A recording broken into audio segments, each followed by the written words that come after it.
My dearest sister, I don't know if you will ever receive these letters I write, but the nightly task has kept me sane for so long I cannot stop. You would not recognize me, Margaret. I have endured cold, famine, thirst, and want of sleep. I have aged from the fresh-faced boy who left England so long ago. My men respect me, but a captain of a ship can never have friends, and so I suffer alone with my daydreams and fears. They have become fervent and vivid through want of expression. My destination is the seat of frost and desolation, I know, and yet it presents itself to my imagination as a region of beauty and delight. Oh, Margaret, you may think me mad, but out here on the edge of the known world, there is something at work inside me. There is something at work in my soul that I do not understand. Come. I'm sorry to disturb you, sir. Strange events have taken place over the last few days that I can barely bring myself to document. What is it? The lieutenant sent me, sir. I'm busy. Ice, sir. Spotted from the forecastle deck and the main topmast.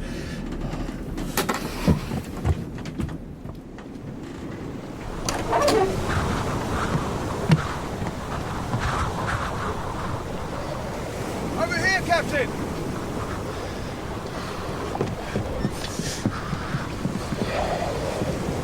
The telescope, Lieutenant. Our passage ahead is blocked. And we shall sail around it. Impossible, sir. It has closed us in on all sides. Stern, bow, port and starboard. When a passage opens, we shall continue north. Tell the men to hold their nerve. Captain! There's a sighting port side!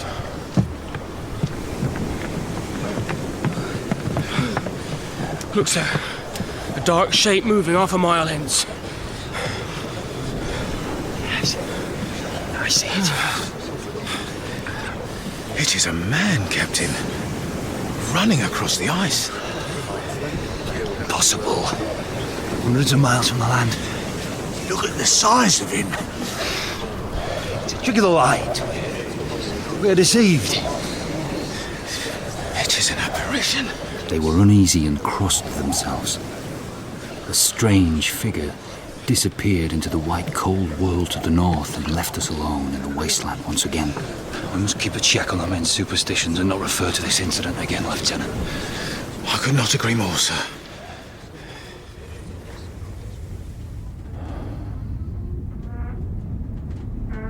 That night, I had strange dreams, and I awoke to the low moaning of the ice breaking beneath the wooden keel. Thank you, God. You have delivered us. Oh, what's this?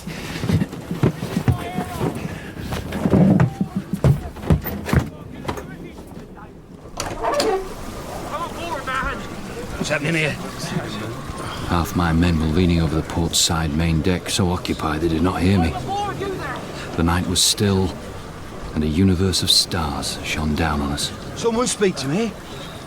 A man, sir. Half dead.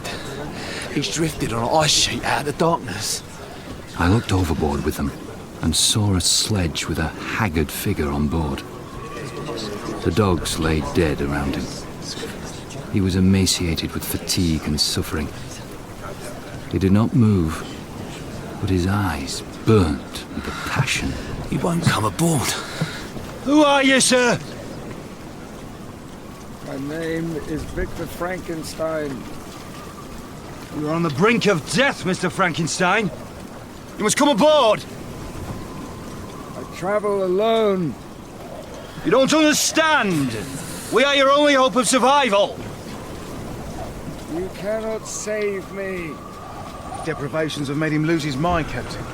Where are you headed? I am headed to hell. I see. Well, I'm headed to the North Pole. Perhaps it's on your way.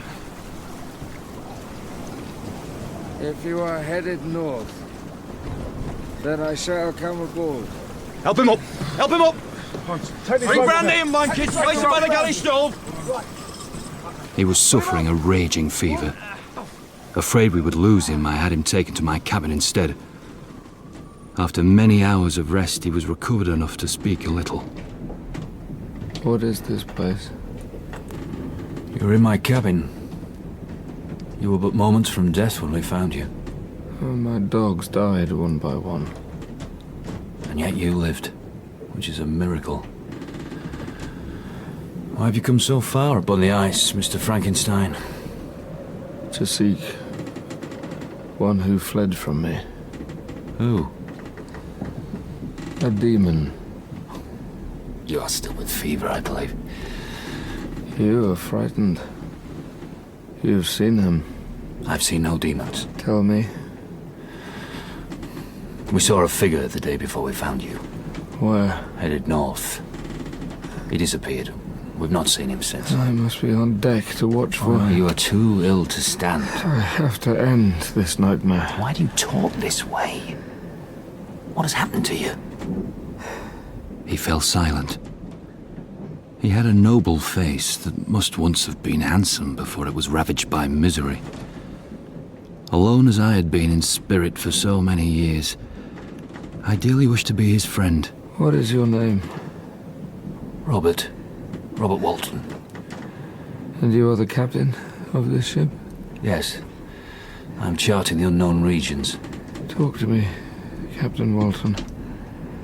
I fear if I sleep now, I will never awake.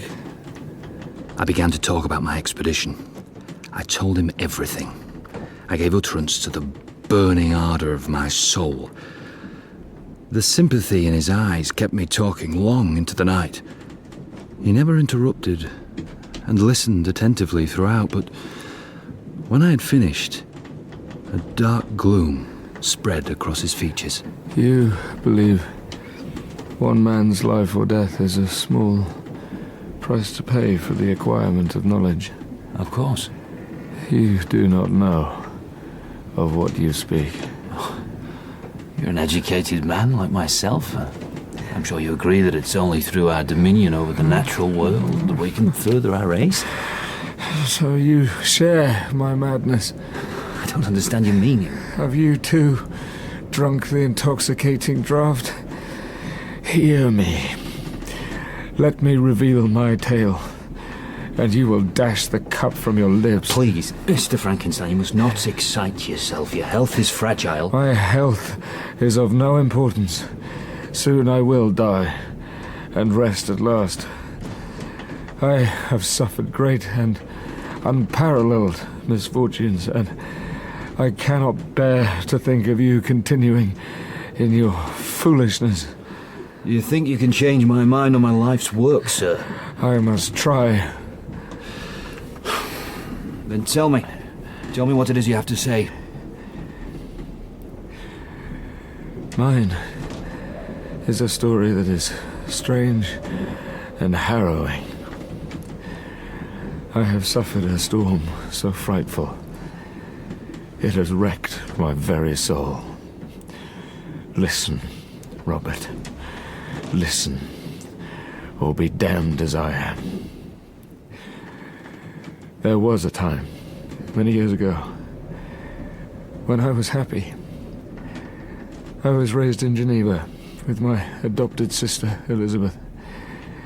She was my pride and my delight, my more than sister. Victor? Since till death, she was to be mine only. Henry has come to see us. And Henry Clerval, my tender-hearted best friend. Shall we go for a walk by the lake? I'm studying. Oh, but it's a glorious day. Justine and William are coming too. Justine, a young ward of my parents, also lived with us. And at the centre of this large, happy family was my infant brother William. He was no more than a toddler, and was cherished by all. I'm busy. The sun will have to wait. Natural philosophy was my passion. I devoured the works of Cornelius Agrippa, Paracelsus, and Albertus Magnus. The wild fancies of these long-dead alchemists, magicians, and Kabbalists captured my adolescent heart. I let no one and nothing come in the way of my studies. You work so hard, Victor. One day you'll be a very rich man. I'm not interested in wealth. That is an inferior object. I am interested in discovering the elixir of life. There is no such thing. I will find it, Elizabeth, and I will banish disease from the human frame and render man invulnerable. You are indeed brave and brilliant. Now, put down your books and come out with us. Come on. My childhood came to a brutal end on a close and stifling night at the end of August. I had left my sweltering bedchamber to take some air in our large gardens. It was a relief to feel the rain on my skin, and I lay still, looking up at the sky as the downpour drenched me. Victor! What are you doing? Come back inside! The heavens are alive, Elizabeth! I've never seen a storm like it! The heavens are furious! It is dangerous to be here! Then lie down next to me! No! So you do not conduct a lightning strike. You should not be standing in the open. Then I will lie down because it is safer. The air is jumping with pure electricity. I can feel it on my skin. The little hairs on your arm are standing on end. And so are yours. If we touch fingertips, What will happen? let us discover. No. God will strike us down for our impertinence. Back to the house! The lightning had hit the huge old oak tree in the garden. As the rain dampened the flames, we saw that nothing remained but a blasted stump. I had never beheld anything so destroyed. Oh, you're safe under the porch. You were right. I hate you, Victor. You nearly killed me. We're still alive. And I'm telling you, I hate you. I watched Elizabeth. She looked more beautiful than I had ever noticed before. No, you don't. No, I don't. My darling. I must return to my room, and you to yours. Yes. In my excitement, I did not see that storm for what it was. An omen. But Elizabeth, always so much more sensitive to the meanings of things than I, was disturbed by it. Somehow she felt the darkness it foretold, even though she could not name it. In the quiet hours of the next morning, that darkness arrived early and without warning. It awoke me from my innocent slumber. Someone! Please! Help me! Victor! What's going on? Father, what has happened? Your mother is sick. You must ride for the doctor immediately. I will get dressed. There's no time. Go in your bedclothes. She can't be so ill. She was well yesterday. Please! Just go! I rode out with just a cloak over my bedclothes and returned with the doctor. Soon after the sun had risen, we were all sitting at my mother's bedside. She looked pale and her breathing was light. Then the doctor named the darkness. I'm afraid your wife has scarlet fever. Oh, my love. But you can make her well. I fear not. Her temperature is very high. You must fight this. Shh, Victor, calm down.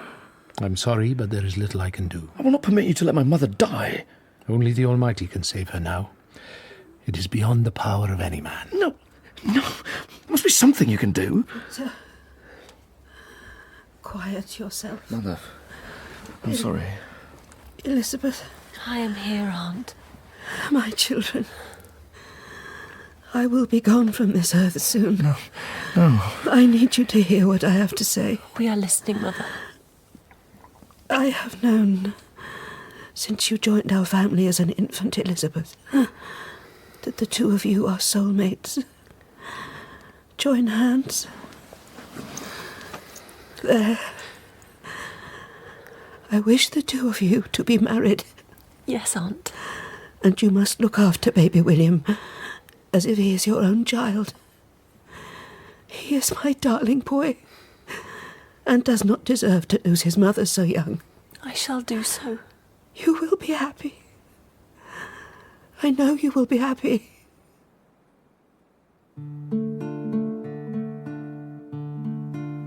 She died calmly that night. I was thrown into the irreparable evil that is grief. I was of no use to my father or to Elizabeth. They valiantly attempted to hide their own feelings in order to care for a devastated William, who spent his waking hours searching for his mother. I spent many days out of the house, walking with Henry Clerval to escape from the pain. The days turned to months, and still my mood did not lift. Victor! Victor! Slow down! And rest a while. I've not stopped walking since daybreak. I'm not tired. But I am tired, and my feet hurt. So we will stop.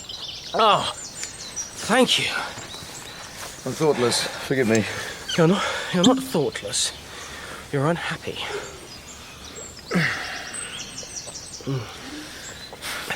Have to leave this place, Henry. I know. And to make anything of my life, I must go to university. It is what you've always wanted. How can I go? Can't leave Elizabeth now. What use are you to her at present? You will come back to her a better man. A man with a career in the sciences. A man in a position to marry. You could come with me.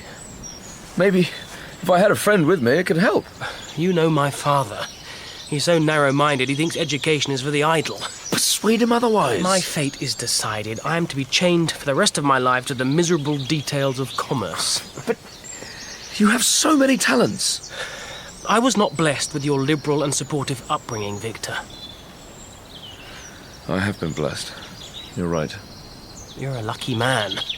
You have Elizabeth. You have a father who adores you. You have the opportunity to follow your passions. You must not waste it. Promise me you won't, Victor. We spent the rest of the day sitting on a steep slope overlooking the beautiful lake. It was a scene I had gazed upon many times in my childhood, but that day I drank in the sight. I knew I would need the memory of it to comfort me in the days to come. Good luck, my boy. You'll be a success, I'm sure of it. I'll do my best, Father. Send word as soon as you've secured lodgings. I promise. Now, don't look so worried. You'll be an exceptional student. Ingolstadt will not have seen your like before. Write to me, won't you? Of course. There will be many pretty girls in the city. I shall have eyes only for my textbooks. You should be going, my boy. Goodbye, sir. Goodbye, Elizabeth. Goodbye, Victor.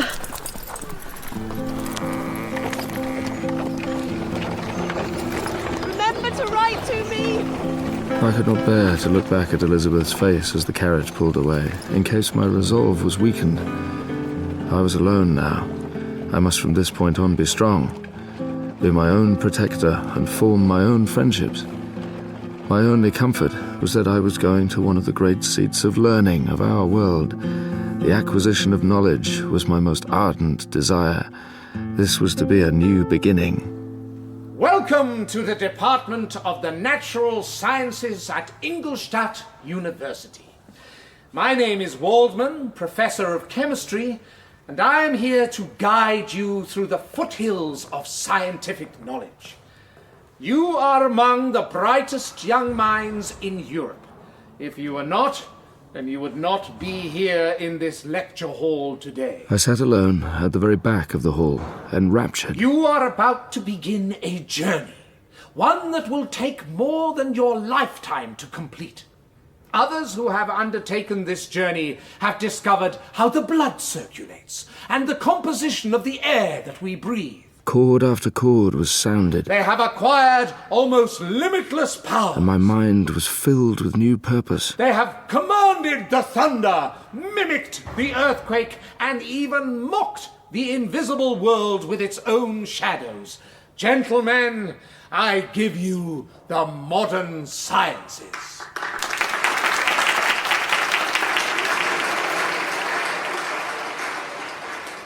Thank you for seeing me, sir. I'm delighted to meet you. Your lecture was very inspiring. That is a good start, Herr Frankenstein. So, tell me, how are you adapting to life as a scholar? I am utterly devoted to it. And what is the extent of your ambition? Ultimately, I intend to unfold to the world the deepest mysteries of creation. You like a challenge. However, your lecture today has entirely changed my approach. In what way? My interest in science was inspired by ancient masters such as Cornelius Agrippa and Paracelsus, men who sought immortality, men with grand visions. Until I heard you speak, I regarded the most modern scientists as pygmies by comparison. Oh dear. Have you really spent your time studying such nonsense? You do not approve? Those ideas are 1,000 years old. They are exploded systems. Metals cannot be transmuted, and there is no elixir of life. I've disappointed you. No. Don't be downhearted, my boy. You are right that those pioneers you speak of dug the foundations on which we now build the world. The labours of men of genius, even when completely misdirected, rarely fail to be to the advantage of mankind. I would be most grateful if you would advise me as to which books I ought to procure. I shall do that and more.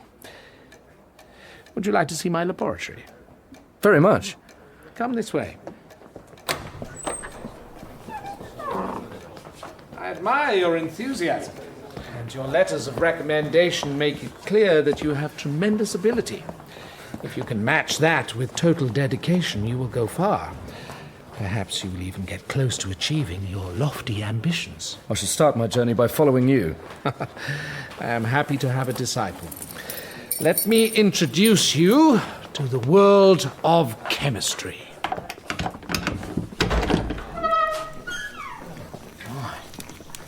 I've never seen a sight like this in my life. Brass scales, glass retorts, jars, cylinders, tubes and flasks lined the shelves. Iron presses and mechanical instruments covered the long wooden counter. A furnace burned nearby. You will learn the equipment very quickly. What is this? It is an instrument for measuring the solubility or concentration of absorbing constituents of gases or liquids. It's wonderful. Professor Waldman, I would like my own laboratory. I have a large workshop space in the attic above my rooms. I will gladly help you establish one. I will start immediately. From that day on, natural philosophy, and chemistry in particular, became my sole occupation. In Waldman, I found a true friend who smoothed the path of knowledge for me. I became so ardent that the stars often disappeared in the light of the morning whilst I was yet engaged. 2 years passed in this manner. I gave my heart and soul to the pursuit of new discoveries. I am ashamed to say that I paid not one visit to my loved ones back in Geneva. Herr Frankenstein, wait a moment. Is something wrong? I have seen little of you these last few months. I've been working very hard. Yes, and your progress continues to be remarkable. A student is only as good as the professors who teach him. If only that were true. You will soon surpass me. The name of Frankenstein is known at the Sorbonne and in Cambridge. I think that it is now time that Ingolstadt gave you to the world. I am not ready to go at present, sir. Do not limit yourself, Victor.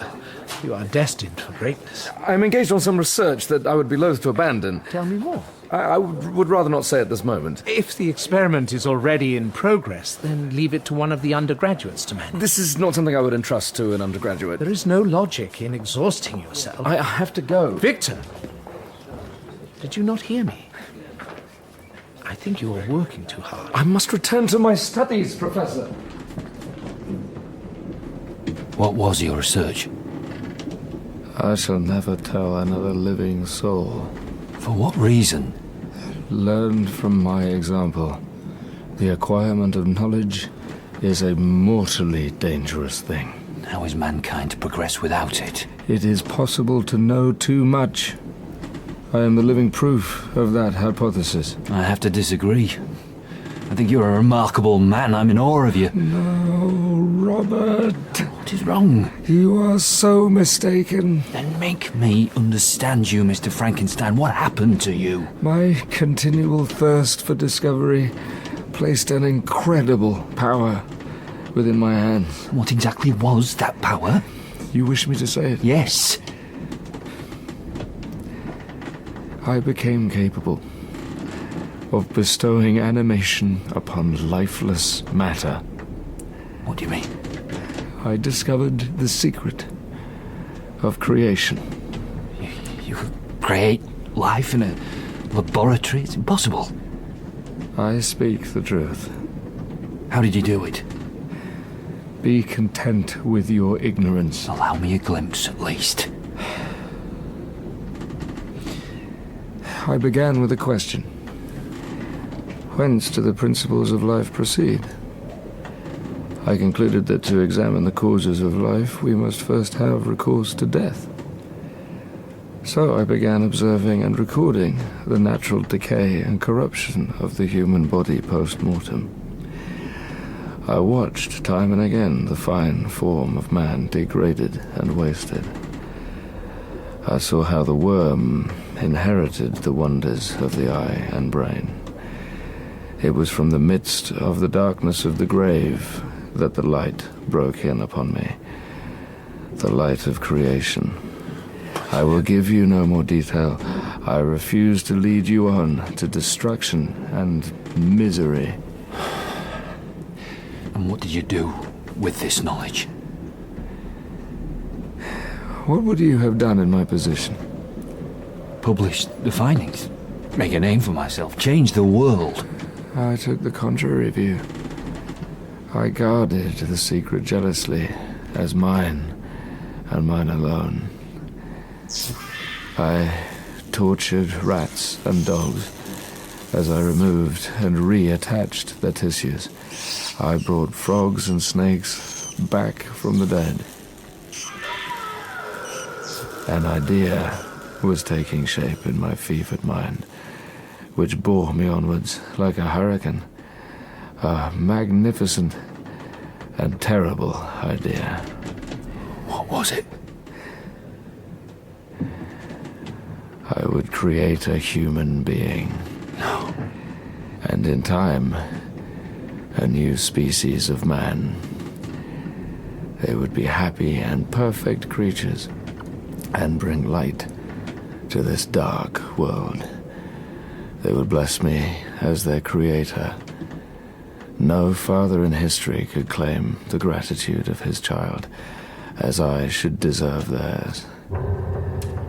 Under the cover of darkness, I began the grisly task of collecting my materials.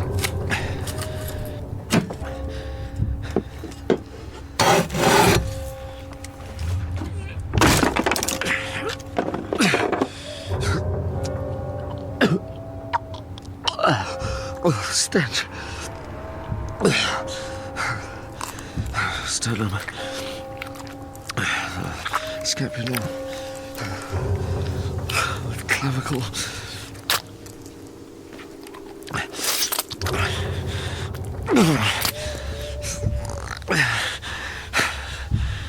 I need teeth.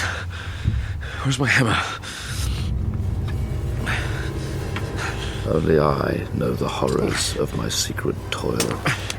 I and the moon, gazing down on my midnight labors. I dabbled among the unhallowed damps of the grave. The dissecting room and the slaughterhouse furnished many of my requirements: fibers, muscles, veins, and fluids. I collected bones from charnel houses and disturbed with profane fingers the tremendous secrets of the human frame. At the top of the house, in a solitary cell, I kept my workshop of filthy creation. Winter, spring, and summer passed, but I was engrossed in my occupation, and the leaves of that year withered as my work drew towards its conclusion. Victor!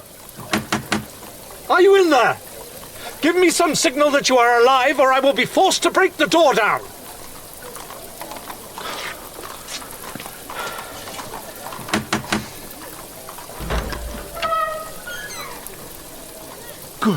God, man. What has happened to you? I am alive, Professor. Good day to you. Don't close the door on me. Are you ill? I am working. Your eyes are starting from their sockets. The result of a long night of observation. Many nights, I would suggest. No one has seen you, Victor, for months. You recommended total dedication to me.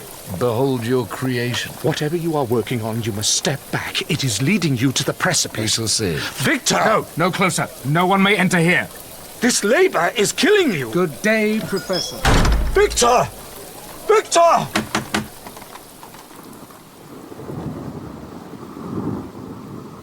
It was on that dreary night of November that I beheld the accomplishment of my toils.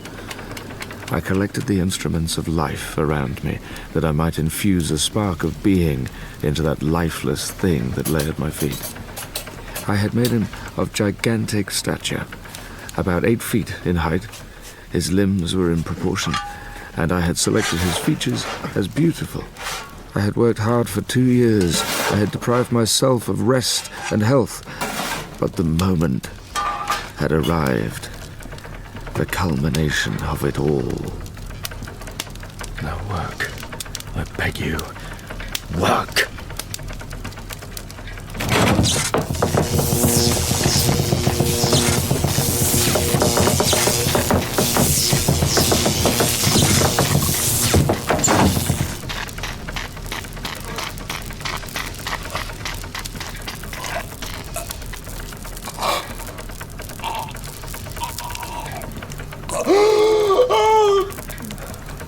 Child, you are alive! The dull yellow eye of the creature opened. Oh God, how the beauty of the dream vanished at that moment. A convulsive motion agitated its limbs. Horror and disgust filled my heart. Beautiful. What madness! His yellow skin scarcely covered the work of muscles and arteries beneath. His watery eyes seemed almost the same colour as the dun white sockets in which they were set. His shriveled complexion, his straight black lips. God help me, what have I done?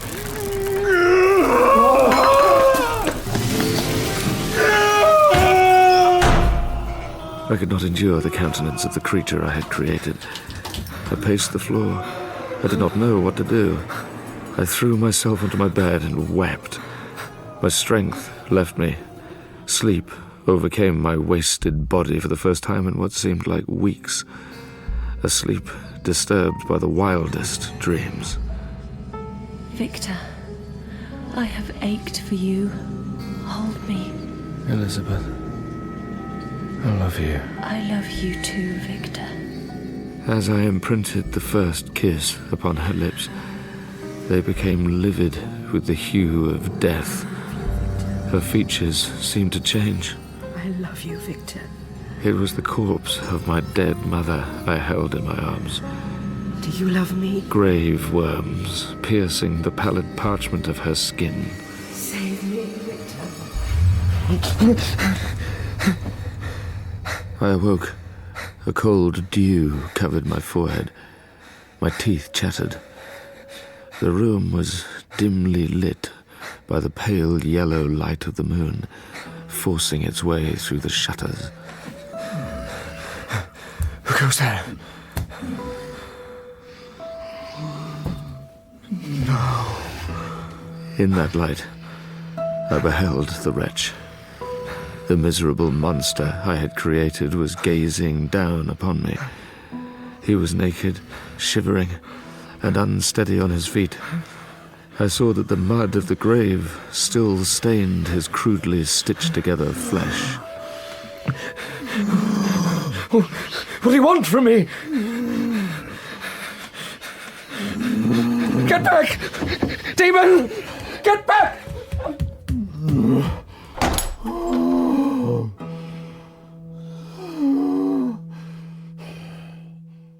I fled into the streets of the city. I kept running without pause, fearing every turn would present the hideous brute to my view. My heart palpitated with sickness. At length the morning dawned, dismal and wet. The rain drenched me, yet still I felt impelled to hurry on. I arrived at an inn. It was familiar from years before, but I could not place it. Then I remembered. It was the inn where the carriage from Geneva had dropped me when I had first come to university. Ingolstadt! A light here for Ingolstadt! Thank you. Victor? Is that you? Henry. No. It is impossible. Have you forgotten me so quickly? How fortunate you're here just as I arrived. But what is the matter? You look terrible. Tell me this is not a dream. It is a dream in a way. I persuaded my father that there is more to human endeavour than the noble art of bookkeeping. I'm enrolled at the university. Words cannot express how glad I am to see you. How is my father and Elizabeth? Very well. If a little uneasy that they hear from you so seldom. Are you unwell? I'm in the bloom of health. You cannot lie to your oldest friend. You look thin and pale and, forgive me, unkempt. I've been so engaged with the task lately that I have not allowed myself sufficient rest. Well, I am new here in town and I have nowhere to go. Perhaps I could stay with you for a while until I get myself established. You seem hesitant. Of course not. You're welcome. Shall we go then? Yes, we should go. Is everything all right, Victor? Absolutely. Follow me. We set off towards my apartments.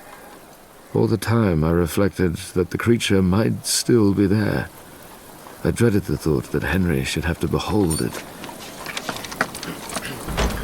Just a moment. There's something I have to do first. Have you got a woman in there, Victor?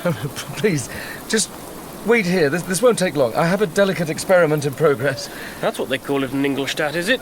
A moment, Henry, please. I stepped in. I moved from room to room, checking the shadows. Where are you, devil? I looked in cupboards and beneath furniture and piles of dirty linen. I opened long closed curtains in case he lurked behind them. There was no sign of him. Thank you. My enemy indeed God. had fled. Thank you.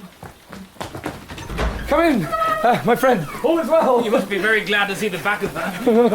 What is that foul stench? Has something died in here? Make yourself at home. I can set out for breakfast. I'm quite fatigued from my journey. Oh, we must celebrate your arrival. Henry Clerval enrolled at the university. We need champagne. There's an inn not far from here. This is marvellous, absolutely marvellous. Victor, do not laugh in that manner. You have a wildness in your eyes. You are ill. No. Leave me alone. What? He's come back. What are you pointing at? Him. Look. There's nothing there, Victor. Nothing but a blank wall. He returns for me. Henry, please, do not let him come close. Of course not. I will keep you safe. Save me. Henry, I beg of you. Save me. Victor?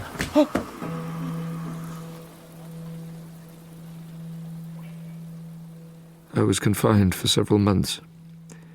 The form of the monster on whom I had bestowed existence was forever before my eyes, and I raved incessantly. During all this time, Henry was my only nurse. His unremitting attentions restored my life. By slow degrees, and with frequent alarming relapses, I began to recover. How are you feeling today, my friend? I'm much improved, I think. I'm sorry to have been such a burden. I've enjoyed every moment. You make my life interesting, Victor. I'm glad I have some use. I have news that will gladden you even more. A letter from Elizabeth.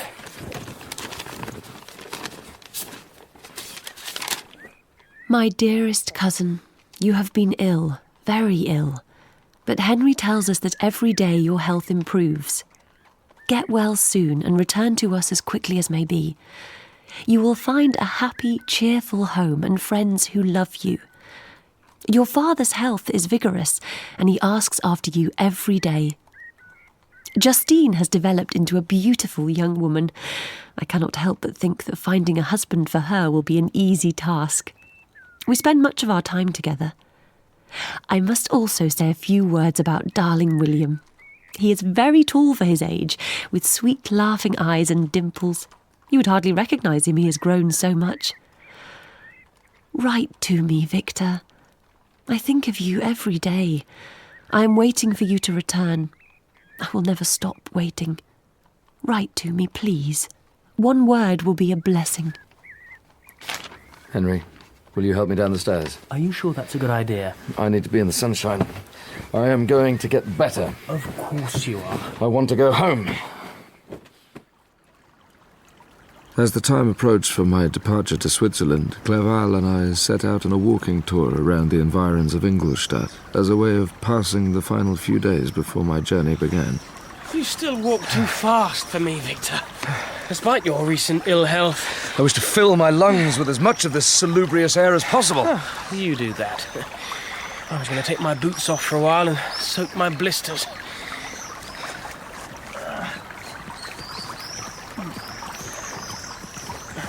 Who can that be? Victor! Henry! It's Professor Waldman. What does he want? You cannot prevail upon me to stay, Professor! Wait! I am finished with the sciences. You need not have come all the way out here into the hills for me to tell you that. Is everything all right, Professor? We've come out here to get away from the university. We weren't expecting it to be following us. I have grave news. What is it? Victor, your father sent word from Geneva. I'm sorry to be the one to have to inform you, but your brother William has passed away. William? Oh, Victor. How? The circumstances are not entirely clear from your father's brief communication, but it would appear that he has been murdered. Oh, God. That lovely child? Murdered? I must go instantly to Geneva. Professor Waldman, would you be kind enough to allow me to borrow your horse? Take him. I'm sure Mr. Clerval will guide me back. Oh, go well, Victor, and convey my deepest sympathies to your father and Elizabeth. Your father's message said that a letter containing more details was to follow. It should have arrived at your lodgings by the time you return. I arrived back in Ingolstadt and packed my cases. The letter was waiting for me on my table as I did so, but it was not until I had boarded the carriage and left for Geneva that I mustered the courage to open it. Last Thursday, we went to walk in Plan Palais. The evening was warm and serene, and we prolonged our walk further than usual. It was almost dusk when we discovered that William was nowhere to be found. He had gone a little ahead to hide and simply vanished. We waited for him to return, but he did not do so. We searched for hours. I could not rest while my sweet boy was out on the slopes, exposed to the cold and the dew. It was about 5 in the morning when we discovered him. He was stretched on a patch of grass, livid and motionless. The print of the murderer's finger was on his neck. Oh, my poor sweet brother. Come home. You alone can console Elizabeth. She weeps constantly, believing herself to be the cause of William's death. She had allowed him to wear an expensive miniature of your mother that she possessed. The picture was nowhere to be found on poor William's body, and was doubtless the temptation that urged the murderer to the deed. Come home, my son, and enter our house of mourning.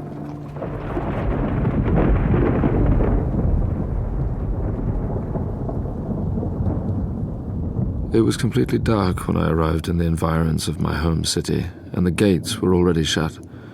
I was forced to stay the night at an inn in Secheron, a village half a league away. However, I was too restless to stay in my room. I wouldn't be heading out now if I were you, sir.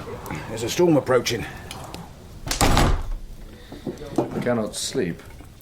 We have a selection of very fine ales to ease the passage of the night. If I wanted to get to Plan Palais, how could I do so? Now? Yes, no. You won't be able to go through the town. The gates are closed. I'm aware of that. You'd have to row there across the lake. You have a boat? Yes, although I don't normally hire it out to guests. Name your price. What's so urgent in Plan Palais? I wish to see the spot where my brother was murdered. You're William Frankenstein's brother? Yes. Come with me. There won't be a charge.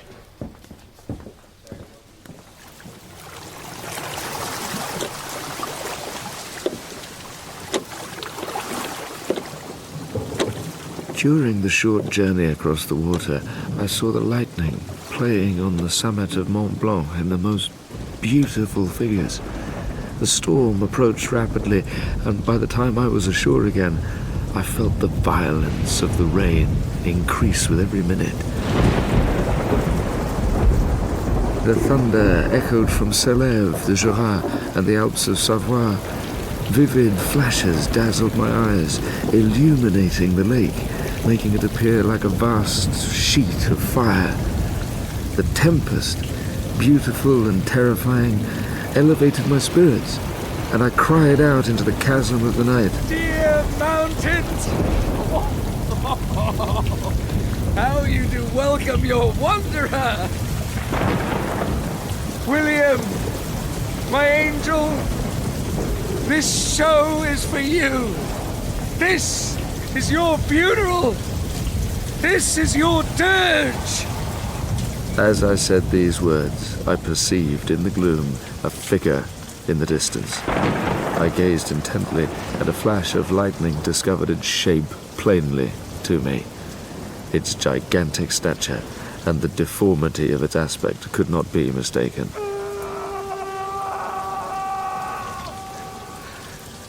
God forgive me. The figure appeared again in another flash, this time hanging from the near perpendicular rocks on the ascent to Mont Clerval. What was the wretch doing there? As soon as the question crossed my imagination, I understood. Nothing in human shape could have destroyed that fair, innocent child. The filthy demon to whom I had given life was the murderer. I collapsed against a tree in horror.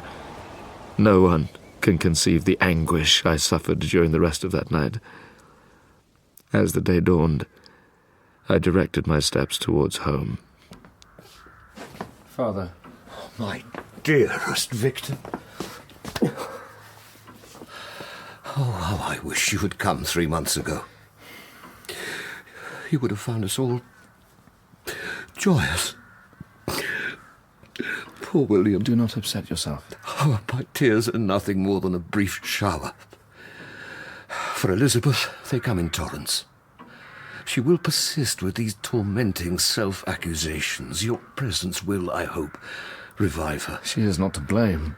One hopes she will accept that, now that the murderer has been discovered. How can that be? Who could attempt to pursue him into the mountains? What do you mean?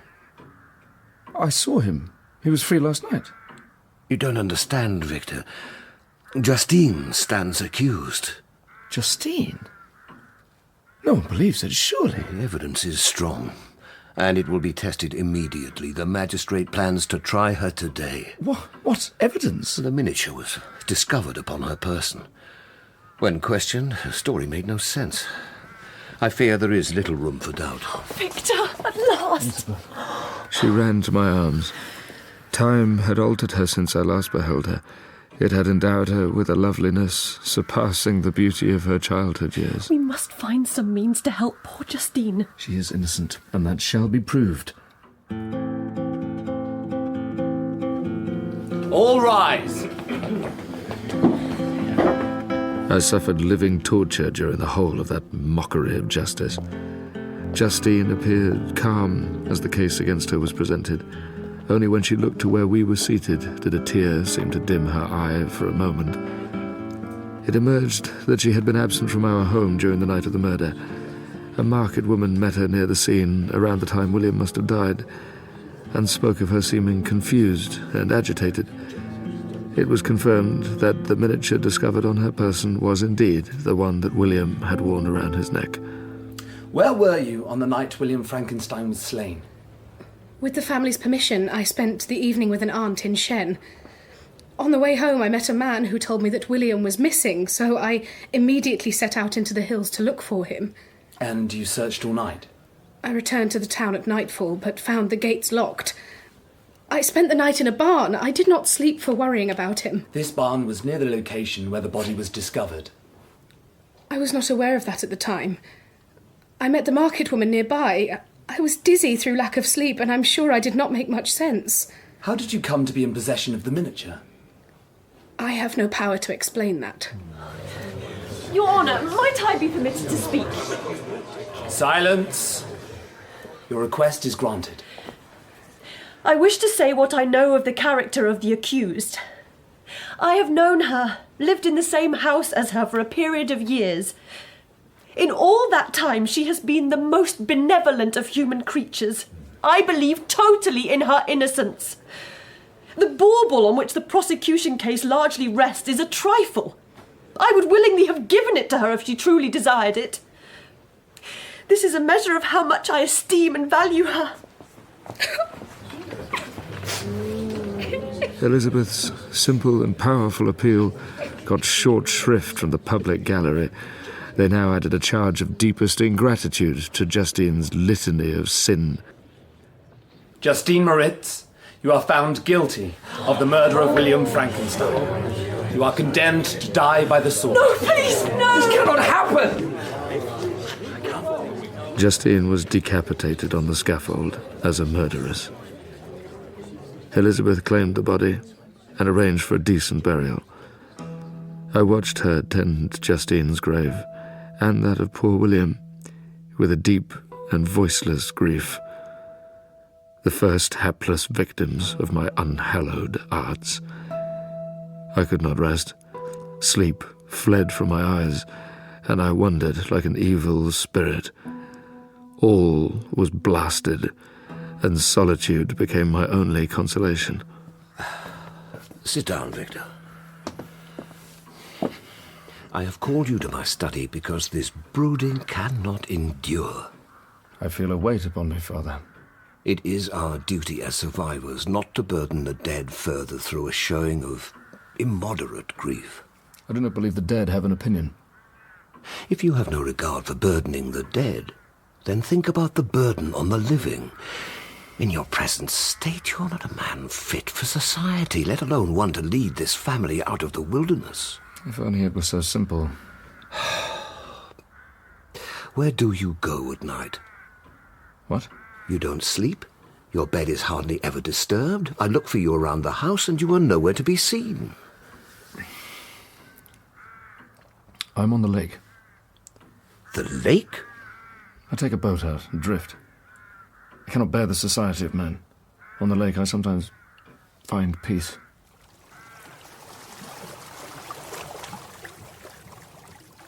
I pass many hours on the water. Sometimes, after rowing to the middle, I left the boat to pursue its own course and gave way to my own miserable reflections. Once I plunged overboard, that the waters might close over me and my calamities forever. Then I thought of Elizabeth, heroic and suffering, of how tenderly I loved her, and of her existence bound up together with mine. I used to look upon accounts of injustice as imaginary evils that had no connection to my life. Now misery has come home, and men appear to me as monsters, thirsting after each other's blood. We must try to have hope. Justine was innocent. I know it. I feel it. And you feel it too, and that confirms me. I know she was innocent. William and Justine were assassinated, and the murderer escapes. He walks about the world free. What hope is there? He will be caught. He will suffer for what he has done. I will torture him with my own hands. Believe this, my love. His torment will be everlasting. Calm yourself, Victor. Banish these dark passions. He's with me, Elizabeth. At every waking moment, the demon lurks in my heart. I have made you melancholy. No, it's not you. It would gladden my heart to see you restored, Victor. I think it would make it easier for me to climb out of the pit of despair if I had your path to follow. I've been thinking. I shall go into the mountains for a while. The exercise will do me good, and the scenery always lifts my spirits. Would you like a companion?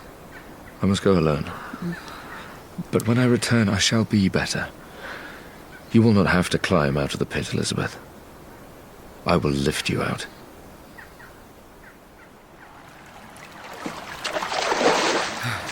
I spent many weeks walking. I was determined to change my gloomy outlook. I plunged into the ravine of Arve. Immense mountains and precipices overhung me on every side. The sound of the river raging on the rocks and the dashing of the waterfalls spoke of a power mighty as omnipotence, and I ceased to fear. I ascended higher. Ruined castles hung on the cliffs of piney mountains. I climbed to the summit of Montanvert and then descended on to the ever-moving glacier, the sight of which, awful and majestic as it was, gave wings to my soul. My heart, which was sorrowful before, now swelled with something like rapture. And then I saw it. Dear Lord, my end has come. Hell opened up to me at that moment. From across the ice, I saw the enormous figure of a man advancing towards me at superhuman speed.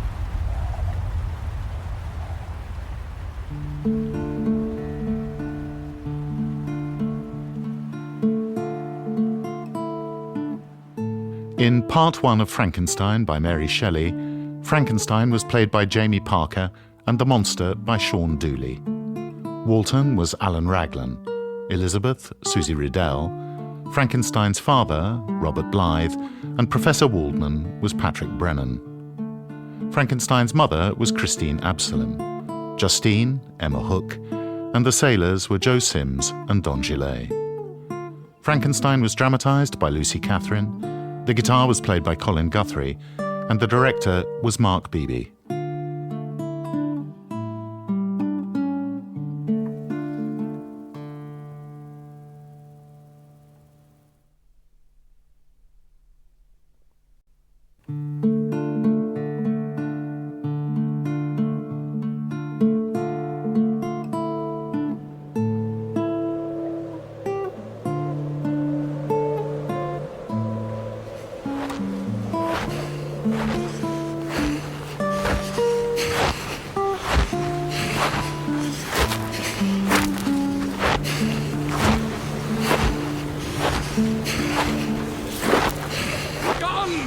All men hate the wretched. Monster!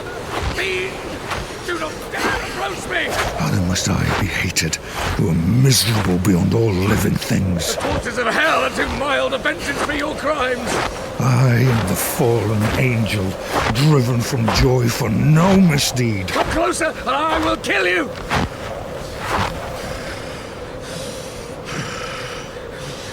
What do you want with me? What are you staring at? Do you understand? What are you? Do you not know me?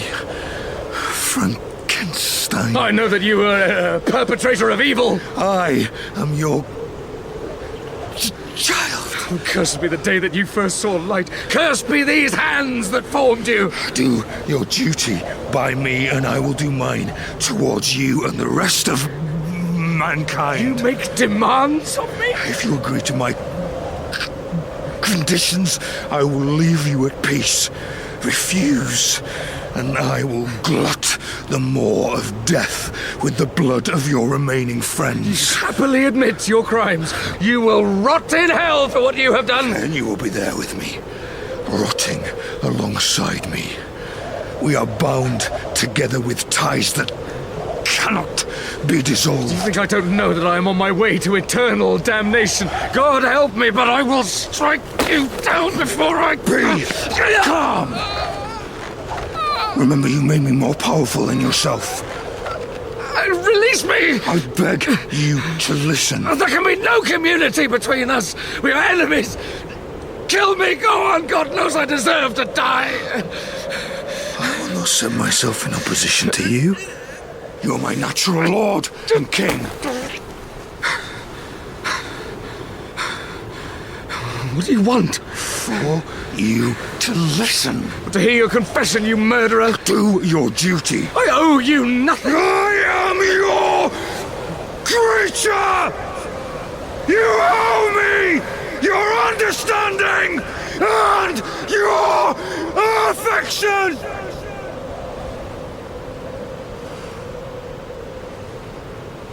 once, my soul glowed with love and benevolence. I was good then.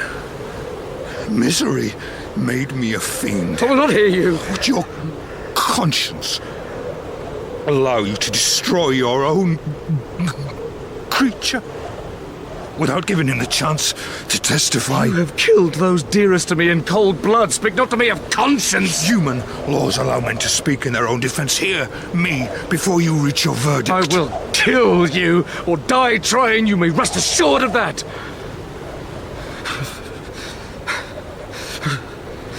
You are shivering. Don't come any closer. The wind is bitter. Come with me.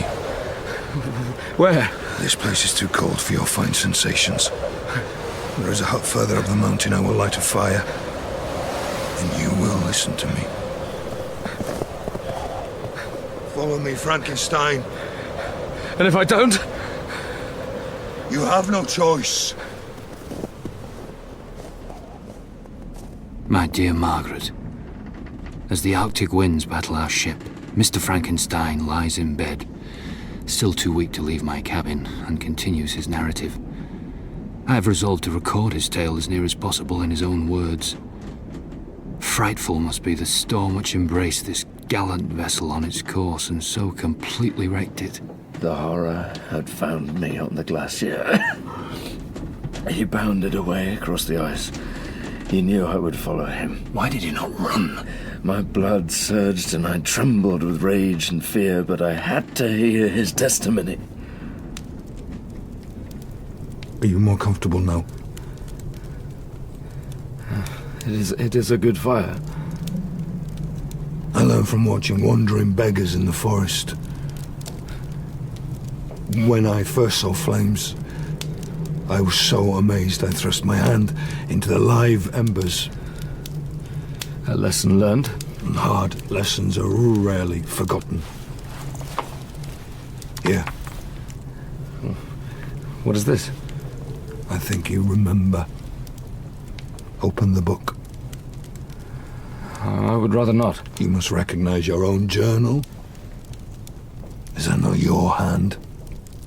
Are they not your words? Where did you get this? When I fled from my place of origin, I was cold. I pulled on the first clothes I found, and this was in the coat pocket. Can you read? Yes, I can read. Your journal recounts the 4 months preceding my creation. You describe minutely every step you took in progress of your work. Then you know everything. It is sickening. Let us put it on the fire and forget it. I will thank you to return it to me.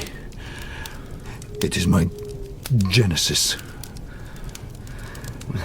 And bury it somewhere far from my sight. I will keep it close, for we may need its wisdom one day. What do you mean? On you it rests.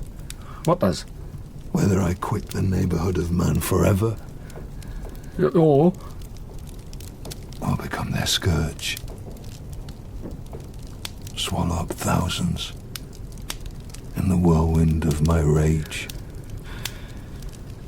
What bearing could I possibly have on that? Make me happy, and I shall again be virtuous. Make you happy? I can hardly bear to look at you. What do you remember of the night of my creation? It is a moment in time that haunts my every waking hour. The events are indistinct to me. There is pain and noise and confusion. The smell of burning flesh. The agony of that first breath of icy air filling my lungs. My child, you are alive! God help me, what have I done? You were meant to be beautiful. I recall opening my eyes and the light pouring in. Did I know I was alive? I cannot be sure. This wasn't how it was meant to be. I found that I could move. At some point I stood up. I walked. I was asleep and dreaming of Elizabeth. It was then that I had a vision.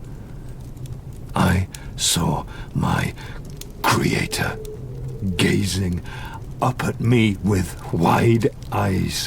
What do you want from me? I stretched out my hand to him for communion. Get back! Demon! Get back! You recoiled from me and fled the room. I was terrified, in turmoil, I was ill. And I was alone and frightened. I tried to follow you, but I was unsteady. The smallest obstacle threw me into confusion. I staggered on into the forest at the edge of the town, where I wept the bitterest tears until sleep came. Over time, I became the master of my senses. I learnt to find shelter and to stay dry. I learnt which roots were good to eat and which would make me sicken. I dwelt in this way for many moons. I did not know what else to do. Then one day I reached the edge of the forest and I saw open country.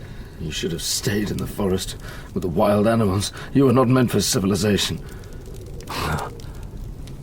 You consider your kind to be civilized? Man was created by God in his own image.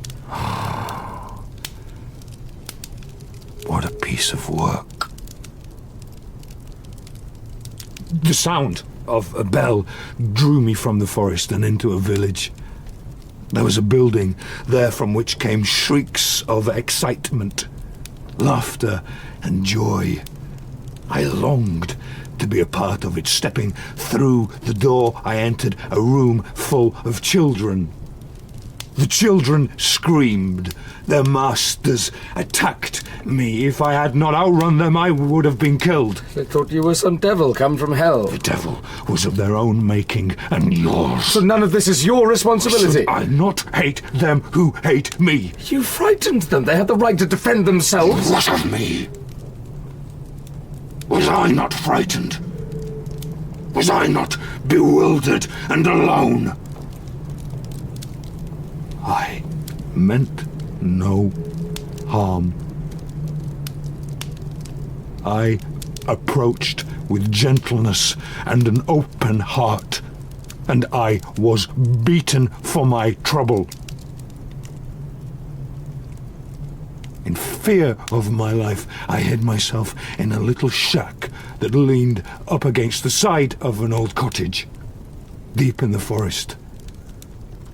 It was cold in there, and I had to lay on bare earth, but it was dry, and I was well concealed. Agatha! Agatha! What is it, Felix? I watched and listened from my hiding place. A young man and a young woman spoke to each other. What's the matter? There's been a They great were commotion in the village. beautiful. People are saying there's a monster on the loose. Apparently it broke into the schoolhouse and tried to attack the girls. What kind of monster? They say it was 12 feet tall, with great teeth like a bear's, and claws, and eyes the colour of sulphur. Nonsense. They've sent a hunting party into the woods after it. They mean to kill it, they say. I don't believe in monsters. There are far worse terrors to be endured. Such as? Did you sell the goats? I did. The price was poor. I only got half of what we were hoping for. And supper tonight will be vegetable broth as usual. I will get the fire going. I'll chop some more wood. Rest, Felix. You must be tired. I won't leave us without a fire for the night. Father suffers enough already. The young man marched off into the trees with his axe over his shoulder. She was the fairest creature I had ever seen. The small room I beheld was clean, but very bare of furniture. In one corner, near a small fire, sat an old man, leaning his head on his hands. Did Felix return from market? Yes, Father. Did we make any money? We did well. He's a fine salesman. I told you things would improve. Yes, Father. I feel inclined to play. Would you appreciate a tune? Yes, of course. Well, pass me my guitar.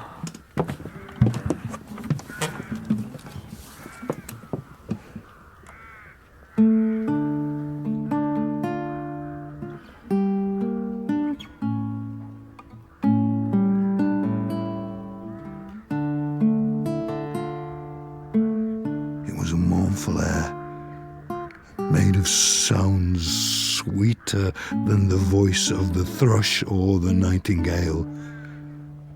The goodly creature knelt at his feet, and tears began to issue from her eyes. Oh, what's the matter, child? It's nothing, Father. Why are you crying?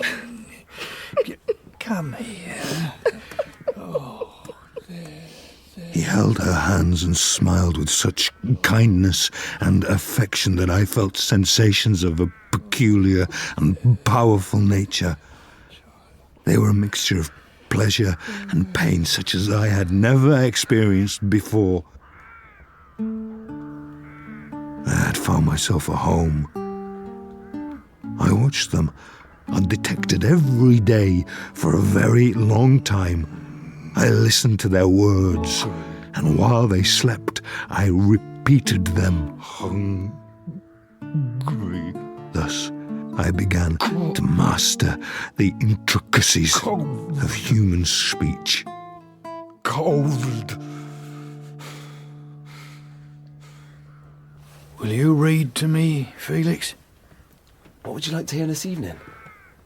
Milton. The old man was blind. Felix read aloud to him every night. Of man's first disobedience, and the fruit of that forbidden tree whose mortal taste brought death into the world, and all our woe. With loss of Eden... I heard Felix read many books as the time went on, but none excited deeper feelings in me than Paradise Lost.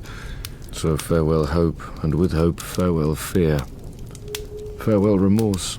All good to me is lost. Sometimes I thought myself like Adam, a new being unconnected to any other in the universe.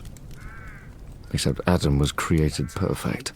This great argument, I may assert eternal providence and justify the ways of God to men. Thank you, Felix. When I saw the simple bliss of family life, the bitter gall of envy rose within me. Who would be there for me? Would anyone take me into their home and feed me, or read me to sleep as I sat in comfort by the fire? Where did I belong? But all was not perfection. Underneath their happiness lurked a melancholy.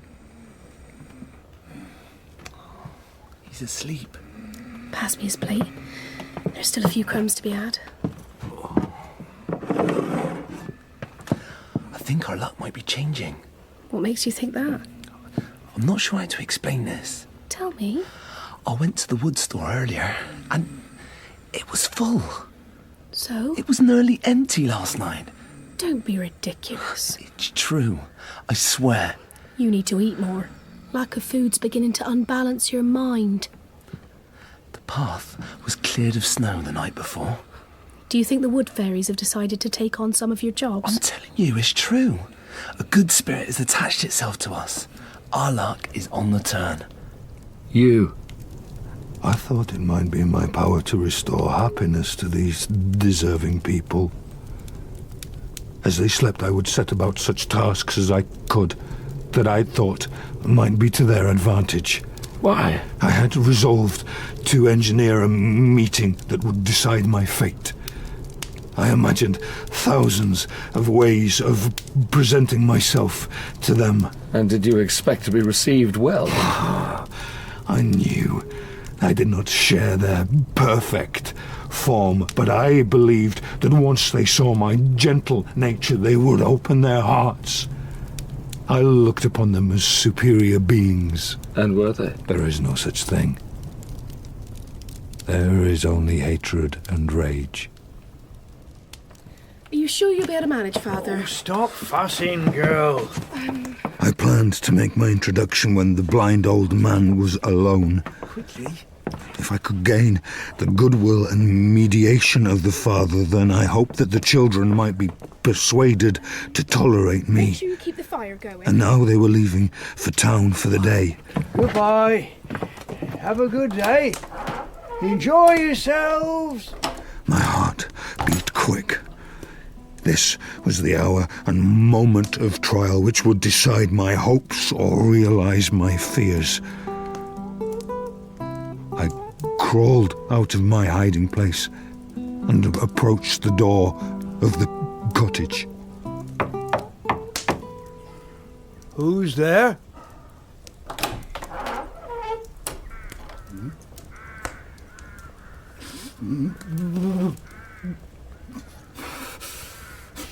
Who is there?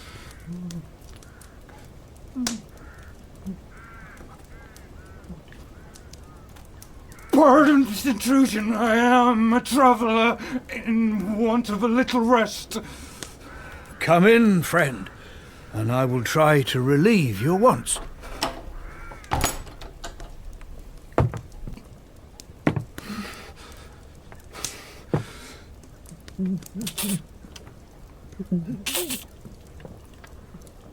Do not trouble yourself, kind host. It is warmth and rest only that I need. Sit, my friend, by the fire.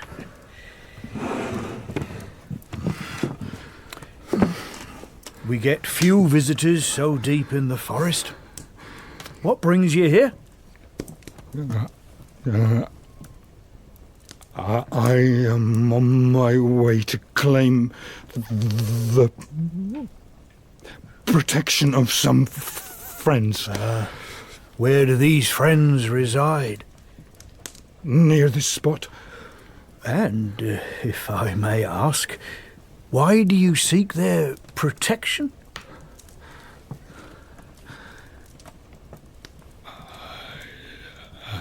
I am an unfortunate and deserted creature.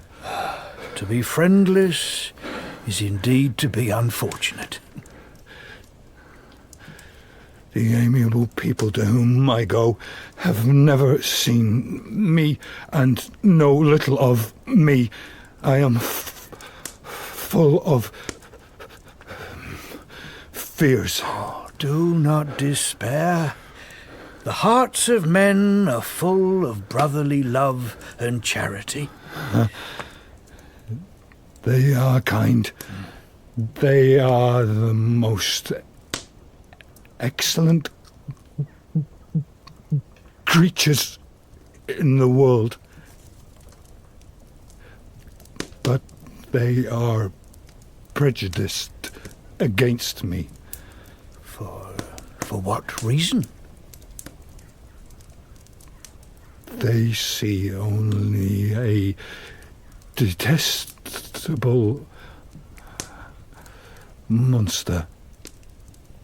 I am blind and cannot judge your countenance, but something in your words persuades me that you are sincere.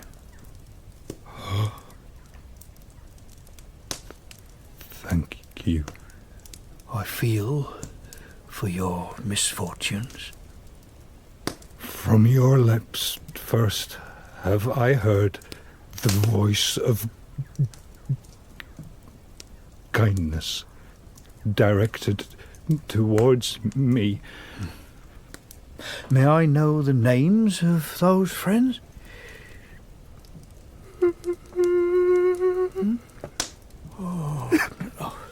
What is it? Come now.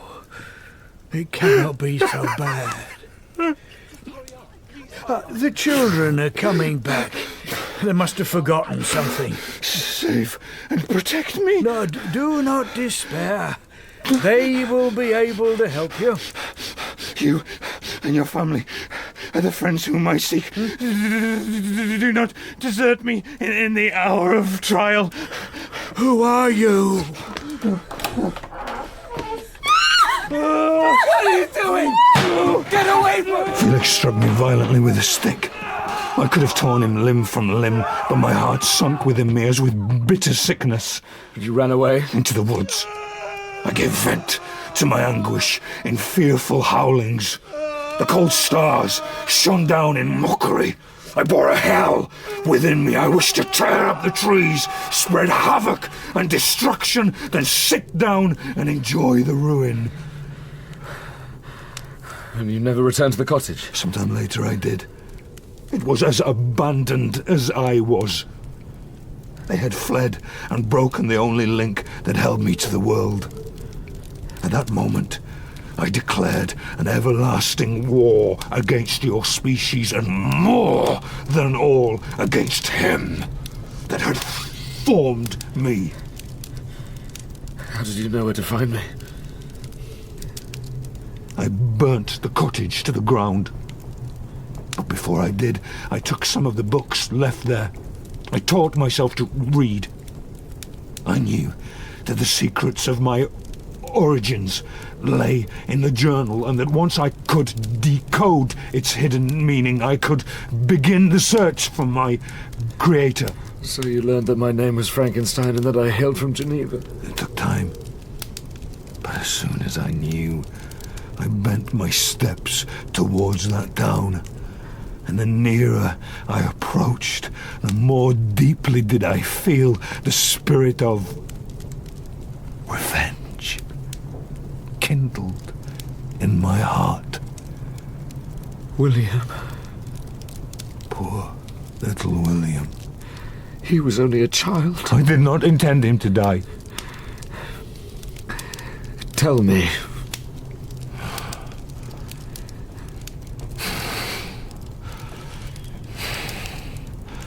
It was evening, and I was resting in a thicket just outside the city gates. I had endured great hardship, travelled only at night. I was cold, hungry, exhausted. Sleep was about to bring me temporary respite when I was disturbed by the sound of a child approaching. He had run away from his guardians. He was playing hide and seek. It was his favourite game. As I gazed on him, an idea seized me. This little creature had lived too short a time to have learnt a horror of deformity. Here was a creature unsullied by prejudice. If I could seize him and educate him to be my companion, I should not be so desolate in this peopled earth. You had no right. He was as easy to catch as a baby bird that had fallen from the nest. He was not yours to take. He wouldn't be quiet. I tried to calm him, but he called me names. Unkind names. He was just a child. Then he told me that his papa was Herr Frankenstein, and that I would be punished if I did not let him go.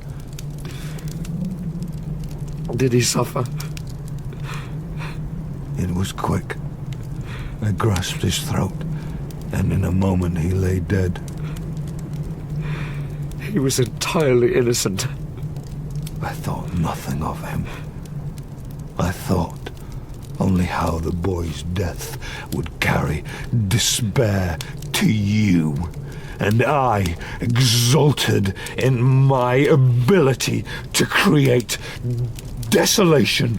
You are truly evil. Then I saw the portrait that he wore around his neck. A most beautiful woman, dark eyes forged by deep lashes, lovely lips, I was transported for a moment by her delightful aspect, and I took the portrait with me. I took shelter in a barn, and what should I find there but a woman sleeping on some straw, a woman blooming in the loveliness of youth. I bent over her and whispered into her ear, "Awake, fairest. Your lover is near. He would give his life but to obtain one look of affection from you. My beloved, awake."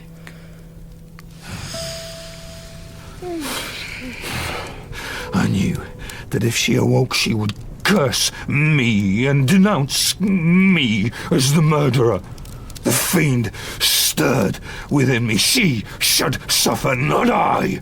Let her bear the punishment.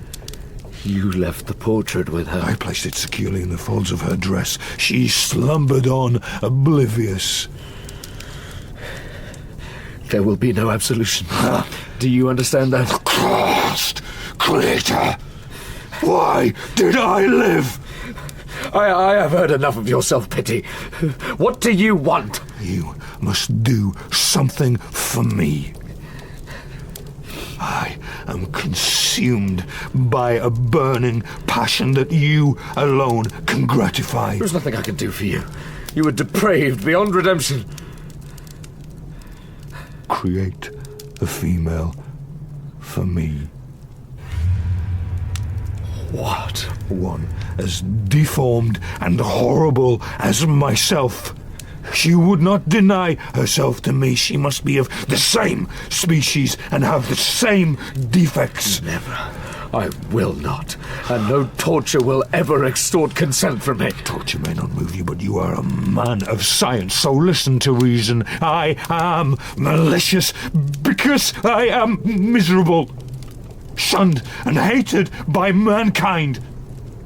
Yet I cannot exist in total isolation. I need only one creature to feel benevolence towards me.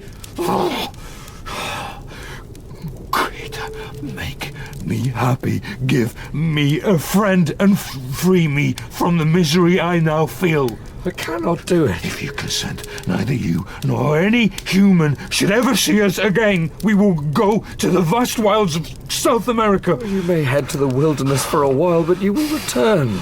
You long for the love and sympathy of mankind, and when you once more fail to get it, you will have a companion to aid you in your task of destruction. I cannot consent to that. I swear to you that I will dwell with my companion away from mankind. I will be peaceful until I die. Please, I beg you.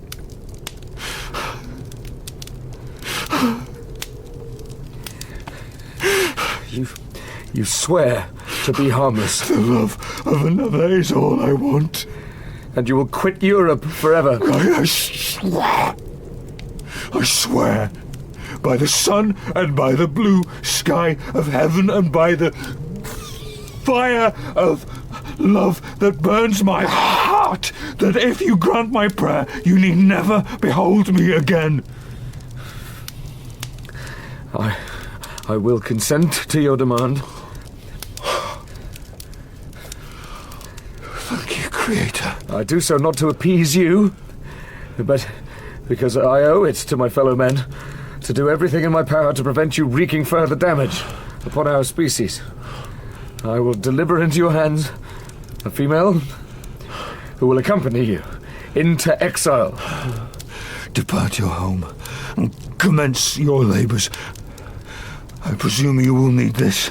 The cursed journal. Containing your workings. It may take me some time. There are adjustments required in order to make a female. I will need to make consultations. I shall be watching your progress. I will follow you and wait. This will be a more complex task. Do your duty. And fear not. When you are ready, I shall appear.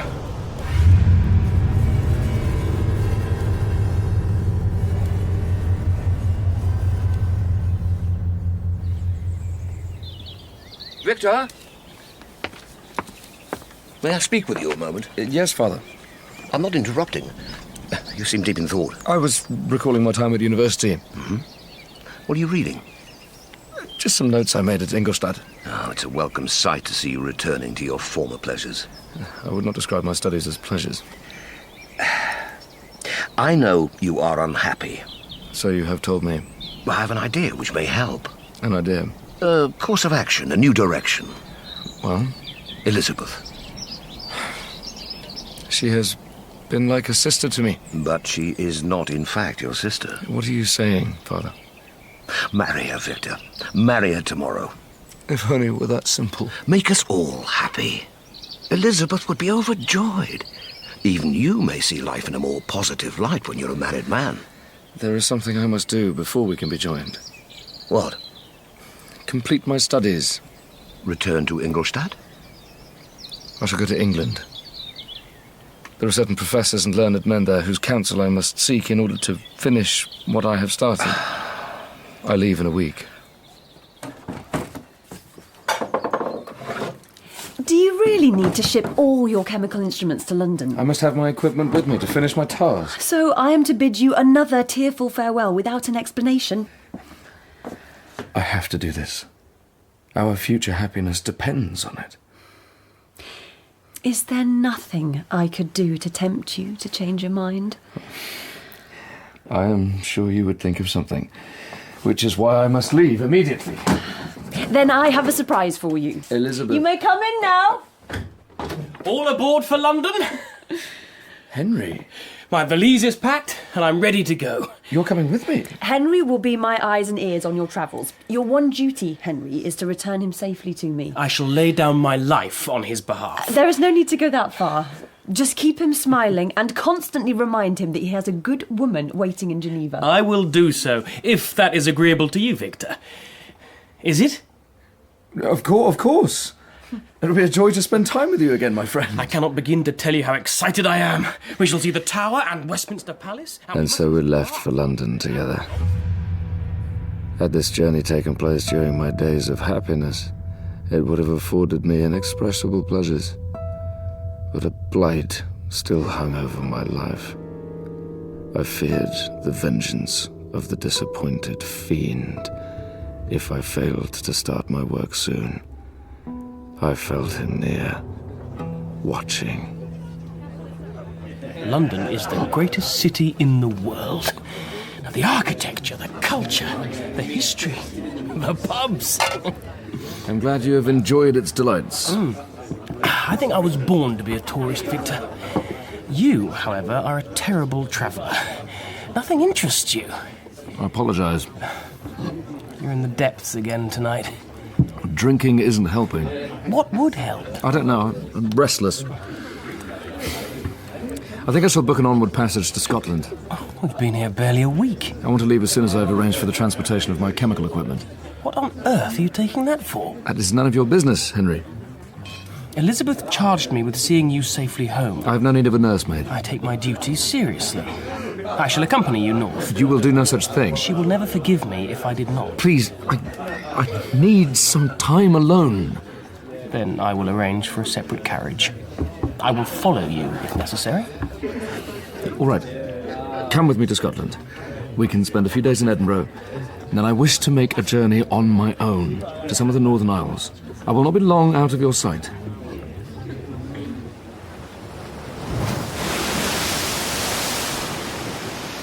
My final destination was one of the remotest of the Orkney Isles. Clerval reluctantly agreed to wait for me in a little harbour town on the mainland. This island was little more than a rock, battered day and night by the roaring Atlantic, populated only by a few scraggy sheep. It was the perfect place for me to complete my endeavours. I set up the laboratory and began the filthy labour. Each night as darkness fell, I rowed the black stretch of ocean to a neighbouring barren island where the local peasants buried their dead. Each night before the dawn, I rowed back with a boat full of rotten human flesh.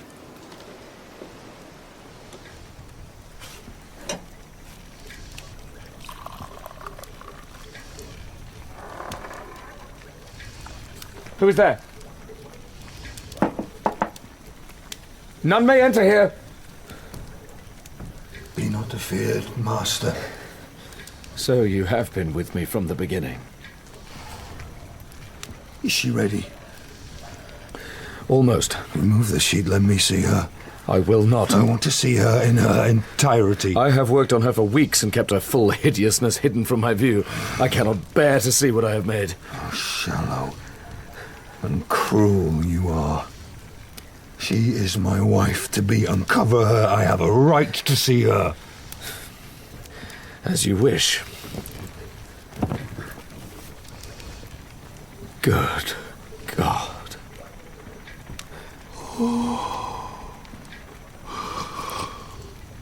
She is beautiful. No. She will be your masterpiece. She is an unholy horror. Your opinion is of no importance. Give her life. This is madness. Delay no more. Give her life, I say, and we need never see each other again. It cannot be done. Why? Why? You consulted with the London professors. They provided you with the extra knowledge you said you needed. I cannot do it. I cannot. Yes, you can. You are the only one who can. It was insanity to have agreed in the first place. Rot! Talk to me, Frankenstein. You may have sworn to quit the neighbourhood of man, but she has not. You promised me. No, I was wrong. I was weak. I should never have listened to you. What are you doing? Shall I in cool blood set upon the earth another demon whose delight is in death and wretchedness? She is so close to completion, you must finish her. Begone! And you break my promise! Never will I create another like yourself, equal in deformity and wickedness. I will not do it! Stop! Put down the axe! I beg you! Please stop! No! No! No! The hour of my irresolution is past!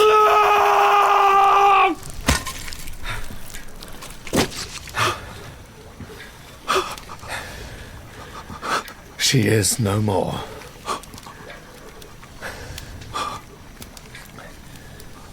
Shall each man find a wife for his bosom? Each creature have his mate, and I be alone? Are you to be happy while I grovel in the intensity of my wretchedness? Such is your choice. William and Justine had none. You, my tyrant and tormentor, shall curse the sun that gazes on your misery. I am no coward to bend beneath your words. It is done. It is over. You shall repent of the injuries you have inflicted. Beware. I am fearless and therefore powerful. You are my creator, but from henceforth I am your master! If I wished, I could take your life in my hands now and extinguish it with a pinch of my fingers. It would be no more effort than putting out a candle. Then do so. I do not care anymore. No. You must burn for much longer before I take that pleasure. And burn you will. Before I go, know this, Victor Frankenstein. I will be with you on your wedding night.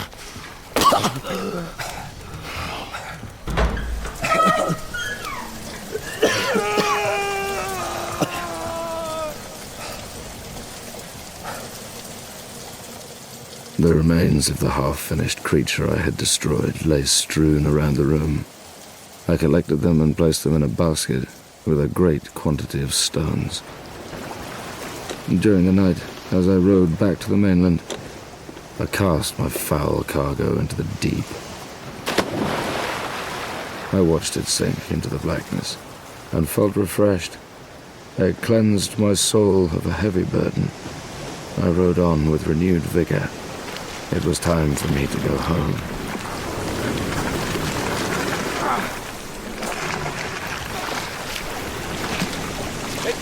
Excuse me! Hello? Would you be so kind as to help me pull my boat onto the shore? I will! And when I've done so, I'll expect you to accompany me to a place where you shall give an account of yourself. What? Why shall I do that? This is not a free country. Aye, free enough for honest folks. Then I am a free man here. If you will not come with me, then I will call my workmates over, and we shall take you by force. But where am I to be taken? To the magistrate, to tell what you know about the man I found murdered here last night.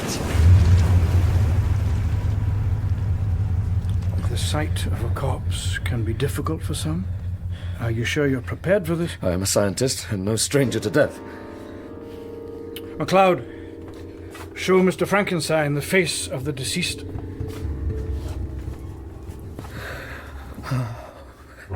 Henry. The victim is known to you? Henry Clerval, my friend, my benefactor. Have I deprived you too of life? Yes, then. That's as good as a confession. I have destroyed you. I have destroyed you.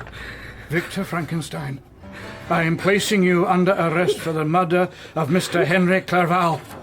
Is there anything you wish to say? Help me. Help me to destroy the fiend who has done this. He will come for you, for me, for every one of us. We are all going to die. If you won't help me, we are all going to die.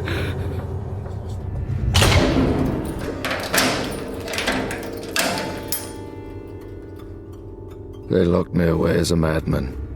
I was mad. I raved day and night and didn't care whether I lived or died.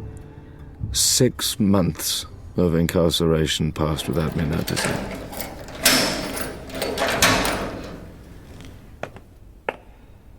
Oh, dear God. Who is it? My son. Oh, at least you're alive. Father. Oh. Are you real?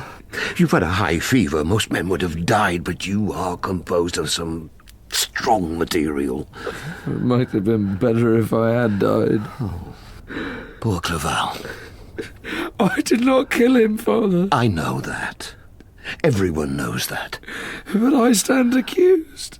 You've been cleared. Witnesses have been uncovered who have corroborated your story. Your freedom is now a formality. I've come to bring you home.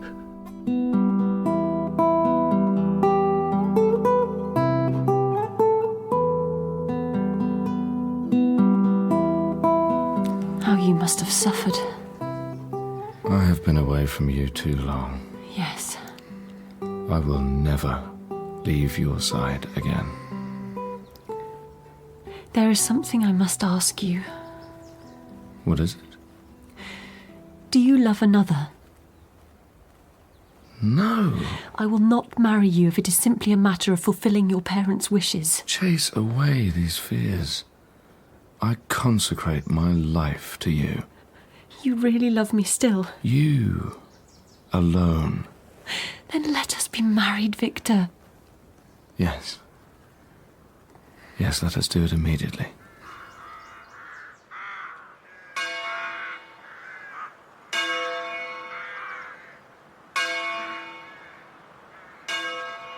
Following a quiet ceremony, we went to a villa overlooking Lake Geneva for our honeymoon night. It has been a wonderful day, Victor. It has. The happiest of my life. Shall we retire? You go up. I will join you shortly. What is it that agitates you? Just this night, and all will be safe. What do you mean? What is it you fear? Go up to bed, my love. Tell me, please. We must have no secrets. My dearest, I do have one secret. It is a dreadful one, and when it is revealed to you, it will chill your blood. But tomorrow I will tell you everything. For tonight, let me be. I shall watch over us, and if God is willing, my vigilance will keep us safe till morning. Are we to spend our wedding night apart? Trust me, Elizabeth, this is a necessary evil. I bid you good night, then. She left me. She was unhappy, but I planned to explain all in the morning. She would understand then. I inspected every corner of the house that might afford a retreat to my adversary. I prowled the perimeters of the gardens. I listened for every sound, but I discovered no trace of him. I was beginning to think that some fortunate chance had intervened to prevent the execution of his menaces. Great God, why did I not die then? Do not be afraid. Get away from me. I have been watching you undress. I have never seen a creature more perfect. Leave me alone. Let me feel the warmth of your skin. No. Let me hold your body.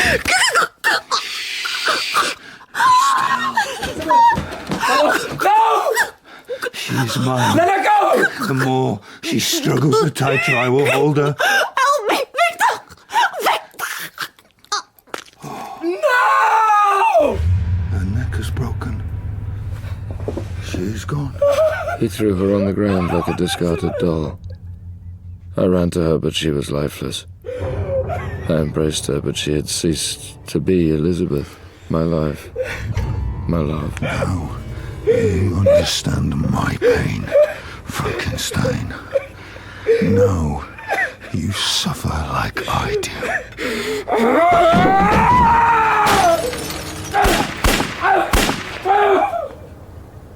I fired at him several times, but he eluded me. By the time I got to the window, he was running towards the lake with the swiftness of lightning.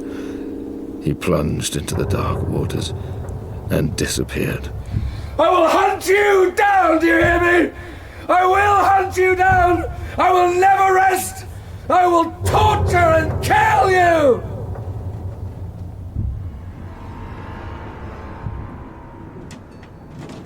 I need water.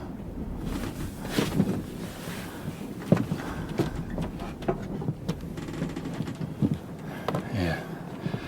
Drink it. You're burning up. I've followed the demon ever since. And now I am here, in this Arctic wasteland, and near death. And still he lives. How long have you been pursuing him? Many months. He has brought me north to make me suffer. Sometimes when I lagged behind, he left writings for me on the bark of trees or cut in stone. Why?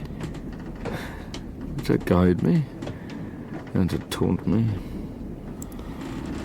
He left me food in the wilderness in order to keep me alive. For what purpose? He knows that if I am alive, I am in pain. As the land turned to ice, I procured a sledge and dogs to stay on his trail. But I have failed in my task. No. No, you're an inspiration to me. Do not emulate my mistakes, Captain. What do you mean? No discovery of man is worth such death and destruction. There's trouble on deck. I'm sorry, I must leave you. Go to your men. Listen to them. I am weary and need to sleep. What is going on here? The men are threatening to mutiny. The ice has closed in. They don't want to die out here, sir. No one is going to die out here. They want you to promise that if the ice dissipates and a free passage opens up, you will not be rash enough to continue north. I see they want me to retreat. To give up on my life's ambition. Yes, Captain. What shall I tell them? I looked at their faces, frightened, frostbitten, and miserable. How could I, in justice, refuse this demand? Tell them the expedition is over. As soon as the ice breaks, we're going home.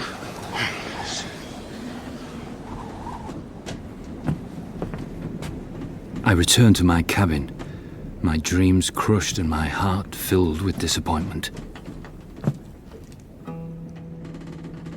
I looked to the bed where Frankenstein lay and knew instantly that he was dead. His face had softened, and a smile played on his lips. Goodbye, my friend. He was at peace at last. I will never forget you.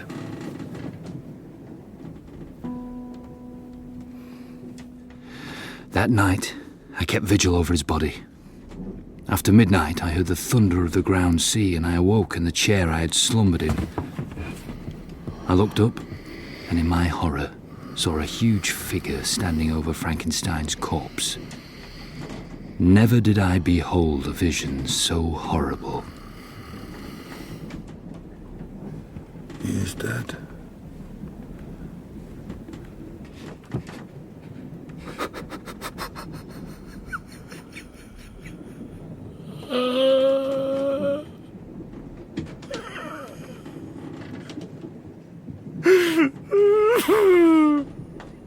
Why do you cry?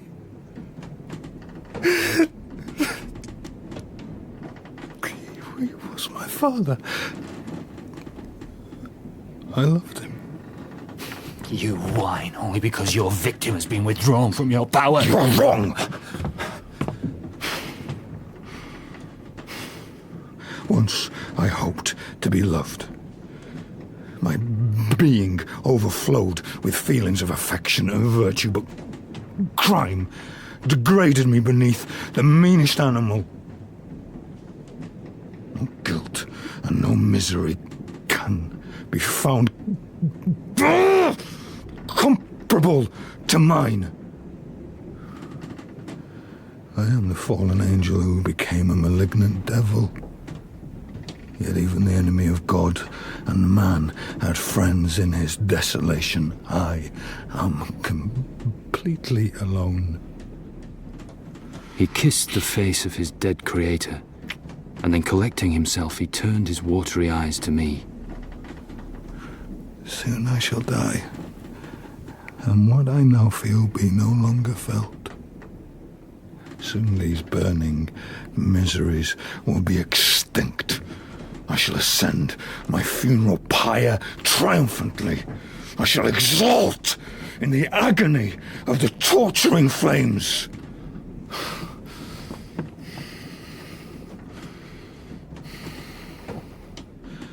Farewell.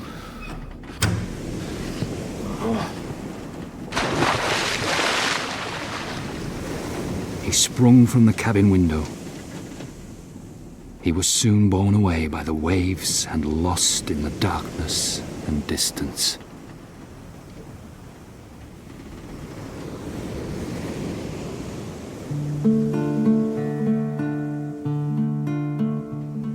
In Part 2 of Frankenstein by Mary Shelley, Frankenstein was played by Jamie Parker and the monster by Shaun Dooley. Walton was Alun Raglan, Clerval, Sam Alexander, Elizabeth, Susie Riddell, Frankenstein's father, Robert Blythe, the old man, Bruce Alexander, Agatha, Emma Hook, Felix, Joe Sims, and the lieutenant was Don Gillet.